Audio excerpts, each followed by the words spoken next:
Hi, this is Damien at Data Runs Deep, and in today's video I want to talk about how you can remove your own visits to your own website from your Google Analytics data. Now, whether this is just you from one machine or two machines, just one individual doing this, or whether it's an entire business or department or multi-site people, it's really worth doing. You're always going to have what's known as internal traffic, so traffic that's you or your kind, that are hitting up your website and artificially inflating the numbers. And the way we do this is around the IP address. Now, the easiest way to find out what your IP address is to ask Google, what is my IP address? You run that search and it will come up and then drop in what your IP address is there. So this is your public IP address, which is the location, if you like, of your computer on the web, and we can exclude the IP address in Google Analytics. If I flick over to that now, you can see here I'm in the admin section. So just clicking on admin will take you up into this page, and you can see the available profiles that are here on for the Data Runs Deep site. Now, it's very important before you even start putting any kind of filter in to make a copy or at least a brand new profile anyway, of what's there. The reason is if you get it wrong and you screw something up, you're going to lose all of your data completely. So that means you'll always leave one profile that's completely untouched and then create all your filters around that.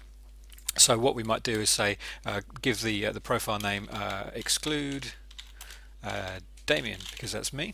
And I'm going to hit that create profile button, and so you can see now I'm working within this exclude Damien profile that's right there. So I can go ahead now and pop up and put my filter in here, knowing that the main one for datarunsdeep.com is going to stay nice and clear, and it's only going to be me that's going to be removed on this exclude Damien profile.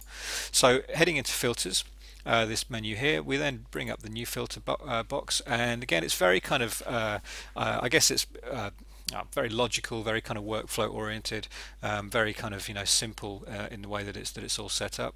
So we're going to create the new filter for the profile. Not quite sure why it's displaying like that with the little subscript and superscript and everything there, but this is going to be my initials with the IP exclude, because that's the name of the filter, and then basically all you got to do is just copy it over with these drop downs. So I want to exclude traffic from the IP addresses that are equal to, and then heading back over to where we were before, so it was 60.242, 60.242, very important to get this right, by the way, 33.254,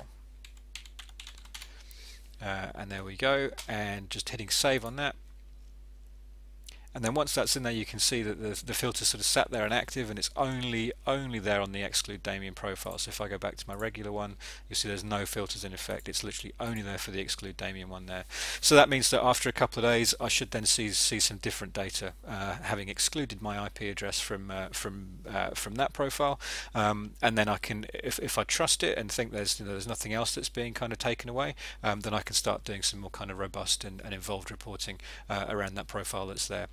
If you need to do multiple IP addresses, it gets a little bit more complicated. You need to mess around with regular expressions, and I'm going to come and cover that in a future video. Okay, so thank you very much indeed.